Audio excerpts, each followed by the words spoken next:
Modelling की हुई है, कमर्शियल्स के में, तो पता चल जाता है अपने फीचर्स एंड उनके सामने।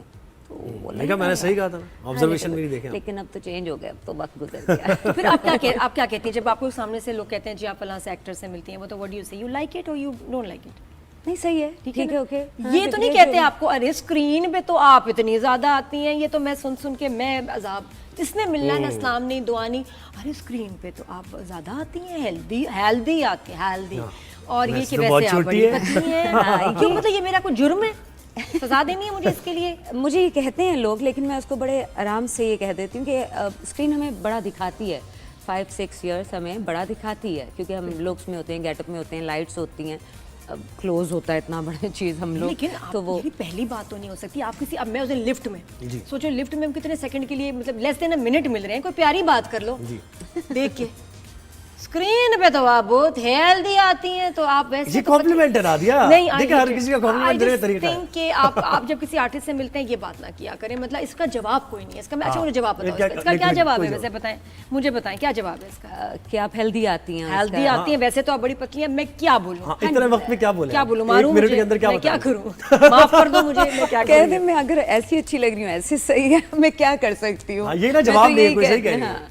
मतलब आई थिंक देखिए, मेरे सामने मेरा फेवरेट एक्टर या कोई मुझे सेलिब्रिटी मिलेगा तो मैं उससे वो बात करूंगी जो उसको याद रहे, समथिंग प्लेजेंट। छोड़ो इरम, क्या क्या बातें करें, आप अपना बताएंगे क्या चल रहा है, वो कितना प्रोफेशनलिज्म, अभी आपने माशाल्लाह इतने आप बड़े एक्टर्स के साथ ही काम करते हैं, क्या आपने देखा है ट्रेंड नए एक्टर्स में, कितना प्रोफेशनलिज्म बढ़ गया है या कम? आप खुद भी एक एक्ट्रेस है नादिया, बहुत ड्रामे नहीं कर रही है। अच्छा चले मैं बता देती हूँ, प्रोफेशनल किस खेत की मूली का नाम है, कहाँ होता है? अरे क्या बात कर दी आपने, है ऐसा है? ऐसा ही है, बिल्कुल ऐसा ही है, कोई इसकी दो राय नहीं है। और अलमिया ये है, अफसोस होता है, इसलिए मैं कम काम करती हूँ। और रिस्पेक्ट, मेयार, प्रोटोकॉल, वो जो एक फनकार को चाहिए होती है ना, वो अब जो मांग के लेनी पड़ती है वो मुझसे होता नहीं है, इसलिए मैं कम काम पे इत्तेफाक करती हूँ कि कम काम हो लेकिन रिस्पेक्ट वाला हो। और मैंने नोट किया जितने न्यू टीम्स होंगी, अल्लाह मियाँ ने बनाई हैं कैटेगरीज, मैं कौन होती हूँ, लेकिन आपसे जो थोड़ा हल्का होगा ना वो आपकी ज़्यादा रिस्पेक्ट करता है, तो मेरी कोशिश ये होती है मैं उनके साथ करूँगा। लेकिन आप जो कह रही हैं इज्जत और हल्का आ ही नहीं रहा ना, हर कोई रिस्पेक्ट का भारी क्या आ रहा है। मतलब? कहाँ रिस्पेक्ट पे कॉम्प्रोमाइज हो रहा है? प्रोडक्शन हाउस कर रहा है, डायरेक्टर, एक्टर्स, कहाँ कौन? ये तो हम सब जानते हैं कौन कहाँ करता है। नहीं या मैं तो ये कहती हूँ कि मैं तो औरत हूँ, मैं अगर अपने घर से निकल रही हूँ तो मैं बेवकूफ़ नहीं हो सकती हूँ, तो इसलिए मैं सब जानती हूँ, लेकिन हमने तो काम करना ना, हमें क्या कोई किसी के साथ कैसा है क्या है, किस लेकिन बिहाफ पता पे तो काम चले ना कि आपको मतलब कहाँ से लगता है कि ये कर कौन रहा है? ये देखिए पे जाता है, अल्लाह सजा देता है, कहता है इसी दुनिया में, तो जो गलत करते हैं, जो अनप्रोफेशनल लोग हैं, आप उनको ना काश करें। जब आप उनको ब्लैकलिस्ट कर देते हैं तो आप प्रोडक्शन हाउस की बात करें, प्रोडक्शन हाउस ही है ना मेन तो। अच्छा अब थोड़ा सा इस पे खुल के बात करेंगे, क्या मतलब? कर लें कोई बात नहीं।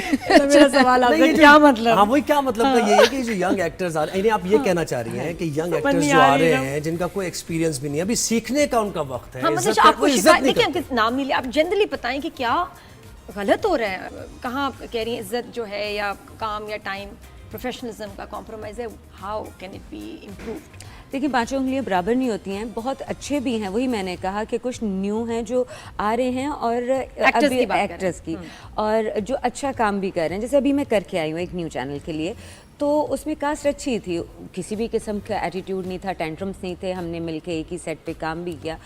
अब यही कुछ हमारे आप देखें, जैसे कि अलग 1.5 इंच की मस्जिद वाली मिसाल देती हूँ, बनाया हुआ होता है। मैं कहती हूँ जब आप एक अलग रूम में बैठते हैं, हो सकता है मैं भी बैठना चाहूँ, वो रीजंस होती हैं, लेकिन आप फिर उन्हीं लोगों के साथ आके सेट पे काम कैसे करवाते हैं, सीन कैसे रिहर्स कर सकते हैं, काम कैसे करवा सकते हैं। वैसे तो आपने केमिस्ट्री बनाई नहीं, आपने दिखा दिया कि आप अपने आप को अलग समझते हो, समझती हो, और हम अलग हैं या वो अलग है, तो फिर उनके साथ एक्टिंग कर लेते हो। ये उसकी जो आपके सामने काम करता है, आपके साथ परफॉर्म करता है, ये उसका बड़ा मतलब आपको लगता है कि जो नजर नहीं आती ना, मेन कास्ट है उनको ज्यादा इंपॉर्टेंस दी जाती है कंपेयर टू सपोर्टिंग कास्ट?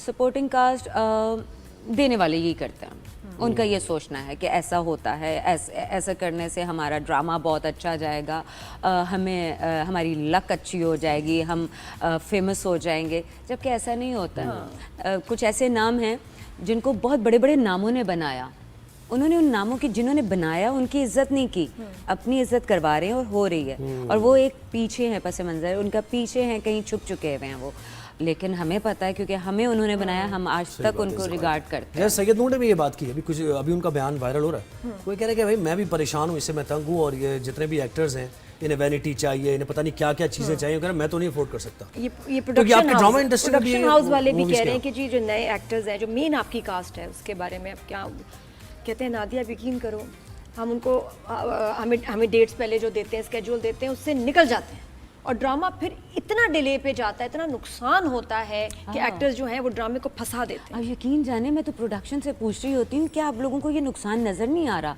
कैसे अफोर्ड कर रहे हैं? हाँ। मैं तो पूछ लेती हूँ, मैंने कहा या इन्होंने पैसा लगाया है या कोई और चक्कर है, सिलसिला है, क्या रीजन है?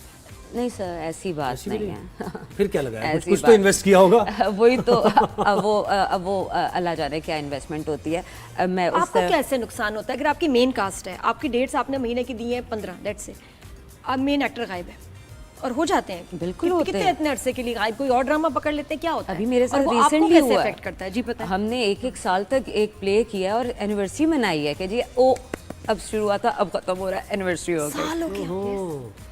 और आपको पता है उसमें नुकसान बताएं आपको एज एन एक्टर जिसने अपनी डेट्स दी हैं और मेन एक्ट्रेस कहीं चली गई है या उसने अपनी जो भी नया प्रोजेक्ट कर लिया कुछ, तो आपको क्या नुकसान होता है? हमें एग्जैक्टली हम लोग हैं प्रोफेशनल, हमने कमिटमेंट कर ली, ये डेट्स दी नहीं है हमने, ओके फाइन, उसमें हमें दूसरे प्रोजेक्ट्स की कॉल आ रही है और बहुत अच्छे कॉल्स आती हैं, हम वो रिजेक्ट कर देते हैं कि हम ऑलरेडी लॉक्ड है हमारी डेट्स, कमिटेड है, और पता चलता है जी वो कैंसिल हो गया। अरे हम दूसरे से पूछते हैं अब हम क्या करें, बॉस हो गया सर, बॉस हो गया, ये अब नहीं होगा, ये नहीं होगा, फिर होता है, तो उस पर मैं इसीलिए तो बुरी, मतलब मैं आप बहुत एक strict 6 हूँ महीने अपने। आप फंस जाते हैं फिर एक ही ड्रामे में, और वो जो पेमेंट आपको 6 मिलनी महीने कम है कह रही हैं आप। वो भी, हाँ, वो उससे भी ज्यादा, मतलब जो ड्रामा 3 महीने में होना है, इसका मतलब है कि आर्टिस्ट के पैसे आने हैं ना 3 महीने, बिल्कुल। फिर वो कब आते हैं? भाई हम लोग घर से निकले हैं, हमारी फिंगर टिप्स पे है एक्सपेंस अपना, हमने डिवाइड किया हुआ है, ये करेंगे, ओके फाइन, ये करना नहीं किया, अब ये वाला ओके ये नहीं हो रहा है, इसका भी नहीं आएगा, ये छोड़ दिया, ये क्या किया, किस पे अपनी फ्रस्ट्रेशन, कितने करोड़ फंसे हुए हैं आपके? कितने करोड़ आपके फंसे हुए हैं? मुझे पता फंसते हैं वैसे नहीं, मैं फंसने नहीं देती हूँ, इसलिए मैं इवेंचुअली आ तो जाते हैं, जो भी लेकिन है। आप बताओ डिले कितना होता है, कितने अरसे बाद आपको ड्रामे की फिर पेमेंट होती है? नादिया, मैंने अपने रूल्स रखे हुए, करम है जनरली बताएं, मेरा नहीं हुआ कभी, मैं करने नहीं देती हूँ, मतलब अगर एक ड्रामा साइन किया है तो आपको 6 मंथ्स में पेमेंट क्लियर हो जाती है, 1 साल में, और जब ड्रामा डिले भी हुआ है नहीं, पहले ले लेती है, मैं पहले ले लेती देखा। अच्छा, एक चीज मुझे और बन बताएं, इस सावल यार पिया में लोगों ने एक, और मुझे भी लगा कि फिरोज खान जरा एकदम से कहीं पीछे से हो गए, अहमद अली अकबर ने सारा लाइमलाइट ले लिया, ये क्यों हुआ ऐसा? फिरोज वैसे होता तो नहीं है, फिरोज जहाँ हो, हम मुझसे बड़ी चीज निकलवाना चाह रहे हैं, रहने दीजिए। नहीं बताएं मुझे ये बात, ये लोगों ने ऑब्जर्व किया कि जहाँ फिरोज हो वहाँ फिरोज ही फिरोज होते हैं, लेकिन अहमद और दोनों थे और बस कहीं भी नजर नहीं आए। और being a Feroz Khan fan हम डिसअपॉइंट होते थे।